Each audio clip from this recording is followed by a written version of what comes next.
dia ele pegou um papel que ele ia assinar, ele ia aprovar os dividendos da antiga Sabesp. Ele falou, cara, o Estado vai receber isso aqui de dividendo. E a empresa tem capital aberto. Por que eu não faço a mesma coisa? Só que ao invés de eu ser um grande dono de um pequeno negócio, eu empreender, né?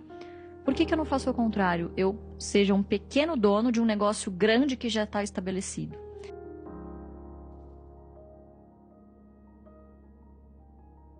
Tudo começa pela minha avó, né? Minha avó veio imigrante da Espanha com mais 10, 12 irmãos. Nem ela sabia ao certo quantos irmãos ela tinha, era uma penca de... Nessa época era tudo assim, né? Era tudo uma bagunça. Não tinha televisão, internet. Era meio confuso. E as famílias não vinham todas de uma vez, né? Elas vinham picado, né? Alguns foram para outras partes da Europa, outros para outras partes aqui da América Latina. Então a família foi se separando. Enfim, ela veio com 10 ou 12 irmãos para cá, veio muito pequena. Acabou conhecendo meu avô aqui, que era italiano, ela é espanhola, e meu avô, eles casaram, meu avô acabou falecendo quando ele tinha 1 ano de idade. Então é uma origem bastante humilde, né? Eles moraram no Cortiço até meu pai fazer 17, 18 anos, que foi quando a minha avó começou a prosperar um pouquinho mais de vida. Ela foi lavadeira, vendia bala no cinema, e meu pai com 6, 7 anos também começou a ajudar em casa. Muito bom. Luiz, deixa eu só te interromper aqui com uma história que tem no livro, que eles foram colocados pra fora de casa. Tem um negócio assim Foram, pelo antes, bisavô. Né? Exato. Não, mas ela ainda tá com o Barsi de 6 anos de idade. Hã? Você tá no Barsi de 6 anos de idade. Não, mas isso aí foi antes. Isso foi antes. Logo que o meu avô... Logo que o meu avô faleceu, o meu bisavô virou e falou, olha, é o seguinte... Neto meu é só quem é filho do meu filho. Meu filho não tá mais aqui, não tem mais o que vocês fazerem aqui. Então ele foi expulso de casa, né? Expulso assim, né? Minha avó, meio que ele aumentou o aluguel num preço que minha avó não poderia pagar, e ela teve que sair. E o único lugar que ela conseguiria pagar, sendo uma mãe solteira, que naquela época era um absurdo, enfim, uma mãe viúva, ela tinha que deixar o filho com outras mulheres também solteiras ou viúvas, enfim. E eles foram morar no Cortiço, um cortiço no Brás que chama Quintalon, que é um grande quintal, né? Carinhosamente apelidado de Quintalon. Então ele era uma criança largada, né? Vamos dizer assim, no meio de outras crianças largadas, enfim, que mães que precisavam ir à luta, né? Que precisavam colocar comida na mesa. Então ele desde muito cedo teve que ser o homem da casa, teve que ajudar a minha avó a prover para a família, enfim. Então começou a trabalhar desde cedo com tudo que ele via, né? Que ele via de oportunidade. Então ele começou com engraxate, depois foi vender bala no cinema, né? Passas, enfim, com a minha avó no cinema. E aí a minha avó começou a melhorar um pouquinho de vida quando ela abriu um ateliê de costura com uma comadre dela também do Cortiço, com outras mulheres, né? Antes disso, minha avó trabalhava numa charuteria. Então ela enrolava charutos, né? Caramba! Exatamente. Mas charuto não tem aquele negócio que enrola na perna? Não sei, sabia como funciona? Os cubanos, as mulheres enrolam na perna, assim, né? Nas coxas. Tem esse negócio, Não, eu sei que é um trabalho bastante manual, assim, um trabalho bastante braçal. Enfim, ficava o dia inteiro enrolando lá os charutos. E aí ela começou a melhorar um pouquinho de vida com esse ateliê de costura. E aí foi aí onde meu pai também aprendeu o ofício, né, de costura, enfim. Então até hoje, ela tem até um vídeo que viralizou dele, ele mesmo costurando as próprias meias, as camisas que furam. Então é ele lá em casa que costura tudo até hoje, né? Não perdeu essa quesinho de alfaiate. Inclusive, uma curiosidade, não sei nem se está no livro. Quem também estagiou com ele nessa casa de costura da minha avó foi o Ronaldo Esper. Ah, é? Ronaldo Esper também pregava as casinhas dos botões, enfim, nessa mesma casinha. Eu não tenho aptidão pra esse negócio, não. Tem que ter olhos de lince, né? E ele passa a linha ali na agulha como ninguém, viu? Que isso? Mas o Barsi costura as roupas dele hoje ainda, assim? Costura. Que isso? Não perdeu...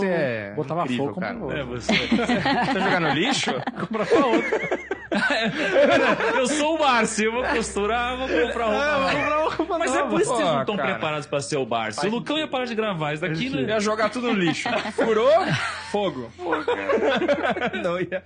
Mas você sabe que isso é muito curioso, né? Esse tipo de comportamento, né? Hoje ele tem tanto... Poxa, algumas pessoas veem isso como um comportamento sovino. E não é, porque assim, ele aprendeu assim. Ele só entende essa realidade. Então ele não mudou quem ele é, o comportamento, os hábitos dele, porque ele ascendeu de vida, né? Até porque ele sempre fala, né, que cultuar o patrimônio é você cultuar o ego, Ele não se importa com quanto o patrimônio dele tá valorizado no momento, né? Então, antes das eleições, estava com 4,2 bi na carteira. Hoje já está em 3,6. Quer dizer, se ele fosse se importar com essas oscilações de mercado, estaria louco, né? Principalmente aqui no Ele Brasil. enxerga que é muito mais uma consequência do que um objetivo. Do que um objetivo, exatamente. E que o Barça ele também tem um ponto de vista diferente também, não tem? Porque as pessoas olham muito pra isso. Ó, eu tenho 4,2, eu tenho 3,6. Todas as vezes que eu falei com o Barça, já não sei quantos anos, é sempre quantas ações eu tenho. Não tanto para quantas ações eu tenho, quanto de dividendo eu ganho por ação. Então é uma lógica diferente, né? Não é a lógica do quanto vale meu patrimônio, é a lógica de quanto gera de caixa meu patrimônio, né? Não tem um negócio desse? Exatamente, é porque as metas, a quantidade de ações que você tem na carteira é algo que você consegue controlar. O preço das ações, não. Então a gente se preocupa com aquilo que nós podemos controlar, né? Que é as suas emoções, o seu comportamento. E, obviamente, é uma escolha, né, assim, conservadora de ativos que você vai colocar na sua carteira. Afinal, você pretende ter muitas ações dessas poucas empresas por muito tempo. Então, você tem que ter um nível de acuracidade, de não certeza, mas de confiabilidade no que você está fazendo muito alto. Eu vejo essas informações, você falou 4,2, 3,6, né? Era 4,2, caiu para 3,6. Isso é um prato cheio para jornalista que faz aquela matéria. Barsi perdeu 600 milhões de reais. Nossa, cara. Do fim do ano para cá. Ele não enxerga dessa forma. Se você parar para pensar, todo controlador de empresa da Bolsa teve uma oscilação negativa no patrimônio. Mas mesmo assim, ele está investindo com a filosofia de alimentar o seu bolso com parte do caixa do lucro gerado pela sua empresa. É simplesmente igual. Mas esse aqui é um exemplo, a lista de bilionários da Forbes, por exemplo. Nossa. Quantos que não apareceram pela primeira vez por causa de IPO, por exemplo, e provavelmente na lista desse ano estarão de fora. De repente some, né? É aquele print rápido, né? Você tira o print, guarda, a lista muda muito. Eu tenho esses prints na minha carteira também. Eu tenho uns prints assim também. Você fala, eu não gosto de fica bonito na foto. Mas e aí, tava lá o Barsi, aí ele começou a trabalhar, começou a evoluir. Isso. Como é que foi? E uma das coisas inegociáveis na casa da minha avó era estudo. Ela falou, sim, você vai trabalhar, você vai me ajudar, mas estudar você não vai ser desses garotos que só vai ficar na rua e não vai ter futuro, né? Então a única maneira de prosperar é através do estudo, o que ela mesma não teve, né?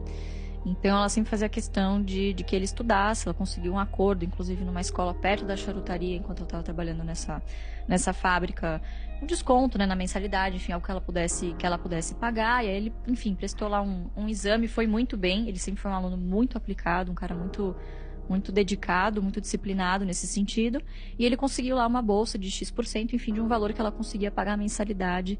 Ele estudou em escola pública e depois foi para essa escola particular lá em Santana, enquanto ela trabalhava. E aí, enfim, os estudos foi onde ele se encontrou, principalmente na contabilidade. Mas então, quando foi de estudos, era um estudo assim, estudar no colégio ou era estudar coisas em alguma coisa do colégio, naquela época, né? Ainda o curso técnico de contabilidade, ele meio que você já saía formado do ensino médio, meio que já pronto para uma profissão. Né? Então, é que dava para fazer o ensino médio e técnico junto. Isso, o ensino médio e o técnico junto, exatamente. Inclusive, até 2015, isso até contava como uma graduação. Hoje não conta mais, né? Você precisa fazer a graduação em si. Então, enfim, ele já saiu como técnico em contabilidade. Imagina, gente, se a gente tem hoje pouquíssimas pessoas qualificadas no mercado, principalmente nessa área, imagina na época, década de 60, Nossa. Enfim. Então, ele conseguiu empregos muito bons. Novo, né? Exatamente, já saiu empregado do ensino médio, foi no ensino médio, inclusive, que ele conheceu a primeira esposa dele, e já muito jovem casou e teve 4 filhos. Então, o início da vida adulta, e ele trabalhava principalmente em escritórios de contabilidade, depois conseguiu alguns outros trabalhos como uma espécie de auditor. E aí ele acabou entrando na faculdade de economia e foi conhecendo outras pessoas, foi fazendo networking e as portas foram se abrindo também, né? E aí, enfim, ele trabalhava com o que ele conseguia. Ele tinha alguns bicos também como professor, então ele estudava e, enfim, ajudava os outros alunos que não iam tão bem, né? Enfim, em recuperação, enfim. E aí ele conseguiu uma vaga de professor substituto, enfim. Então, tudo que ele conseguia encontrar para conseguir múltiplas rendas, ajudar em casa, lembrando, né, que ele tinha já era casado, já tinha filhos, ele ia fazendo. Enfim, aí foi prosperando de vida, até que ele começou a só dar aulas e ficar com o emprego de auditor.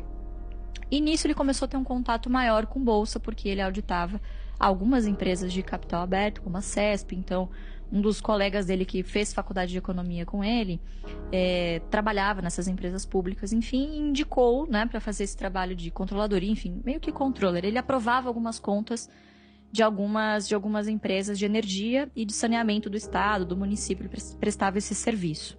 Mas ele não se encontrava ali, porque ele falou, eu não sirvo para ser esse tipo de prestador público, eu quero ter uma vida tranquila no futuro, mas não depender do Estado.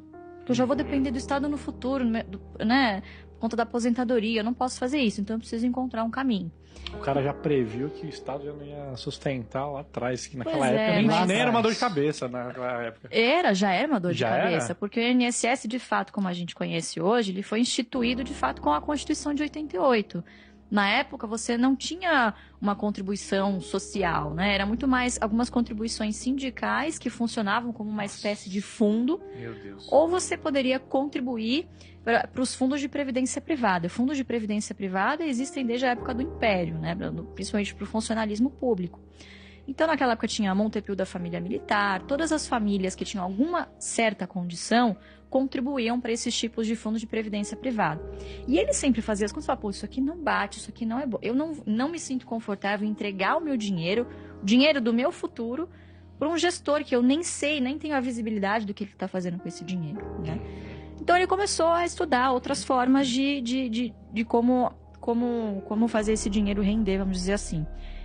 E pelo fato dele estar auditando esse tipo de empresa, ele começou a ter contato com o mercado de capitais que estava começando na época, né? Então, o Ibov é do quê? De 68, 69, por aí? O esse mercado Ibovespa, né? começou anterior a isso, né? Ele estava na Corbélia ainda, que fala Isso. no livro, né? Isso, ele é de um pouquinho anterior, mas o Ibovespa, como a gente conhece hoje, é do finalzinho ali Final da década de 60. Então, naquele determinado momento, um dia ele pegou um papel que ele ia assinar, ele ia aprovar os dividendos da antiga Sabesp. Ele falou, cara, o Estado vai receber isso aqui de dividendo. E a empresa tem capital aberto.